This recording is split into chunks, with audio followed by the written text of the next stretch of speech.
os contratos por adjudicação, né? Temos aqui os contratos simplificados, os contratos emergenciais. Esses contratos não ferem o princípio da liberdade contratual? Estamos a falar que são contratos celebrados no âmbito do interesse público nacional.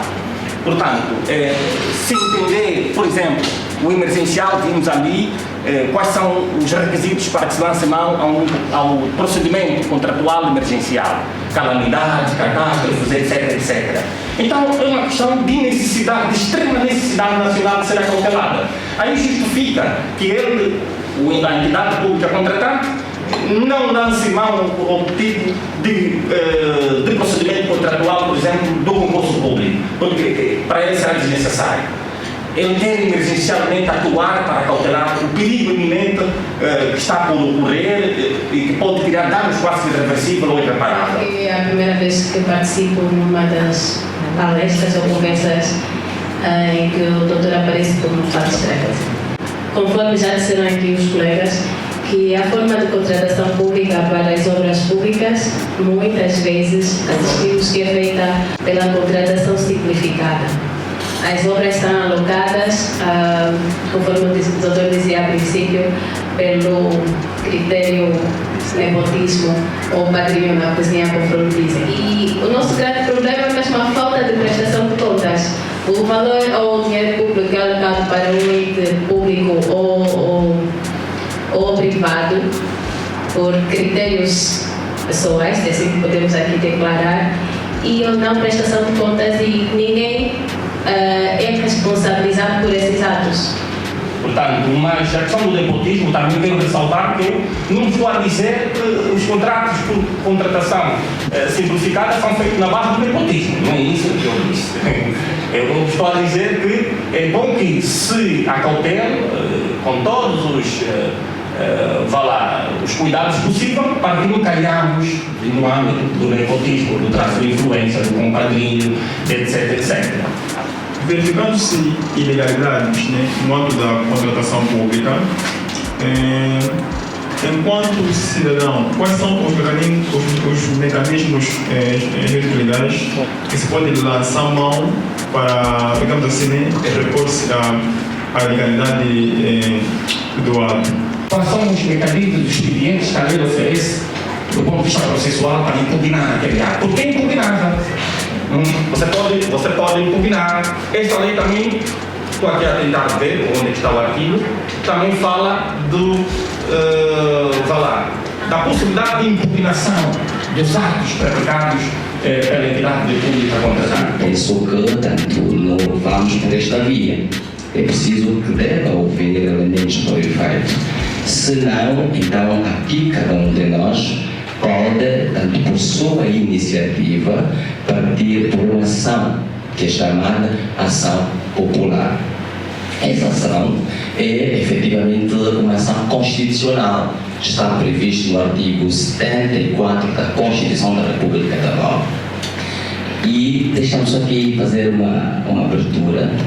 Me lembro que, se não estou em erro, 3 ou 4 anos atrás, na altura alguns cidadãos, acho que vai de 70 ou 20 cidadãos, entenderam disponibilizar uma ação popular na altura, e lamentavelmente o tribunal diz que não poderia apreciar aquela ação popular porque não havia uma lei que regulasse, não é, aquela matéria em concreto.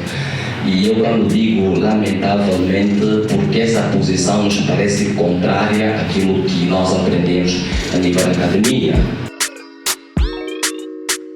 O procedimento administrativo decorre junto da entidade administrativa do Estado. Ou seja, eu começo a perceber que a administração, por exemplo, de Viana, no âmbito da contratação, cometeu ali tanto alguma gafe, enfim, procurou dar um favoritismo tanto a um companheiro, a uma companheira que tem uma empresa ali, tanto a luz, percebendo deste facto, posso, tanto junto da administração, requerer isto. Requerer com que tanto aquela situação seja reposta, seja impugnada, essa ação direciona-se diretamente pela instituição administrativa. E depois temos a terceira, que é a ação popular civil. Esta decorre na jurisdição civil, no caso no tribunal comum, tanto desde que estejam em causa a violação de direitos, estejam em causa tanto situações que colocam em causa os bens protegidos nos termos da lei, nos termos da Constituição. Se há um bem que está a ser posto em causa nos termos da lei e é protegido nos termos da lei, eu posso dispor destas ações e chamar as devidas responsabilidades. Tanto estas são as formas, já que estamos pedindo para resumirmos a matéria, essas são as formas, são os tipos de ações que nós podemos dispor delas. Mas atenção, se eu ao dispor dessas ações perceber que há elementos penais, tenho o direito de fazer a queixa, participação criminal, denúncia, posso fazer dali a intervenção do Ministério Público enquanto detentor da ação penal para a responsabilização dos gestores que violaram a norma penal. Posso fazer isso. Agora, qual é o problema desta norma? E é importante que a gente aqui vai identificar dois problemas. O primeiro problema é ser sintético. O primeiro problema tem que ver com as custas judiciais. Eu não sei se o Ministério Público paga, com todo respeito, doutora Domingas, nada contra, mas não sei se quando a doutora dispõe de uma ação paga as custas no processo. Não sei. Não acredito que o Estado ou o Ministério Público pague as custas quando está em causa a defesa da coisa pública. Portanto, me parece que aqui é uma isenção direta, não paga as custas. Então a pergunta que se coloca é: por que nós, cidadãos, temos que pagar as custas?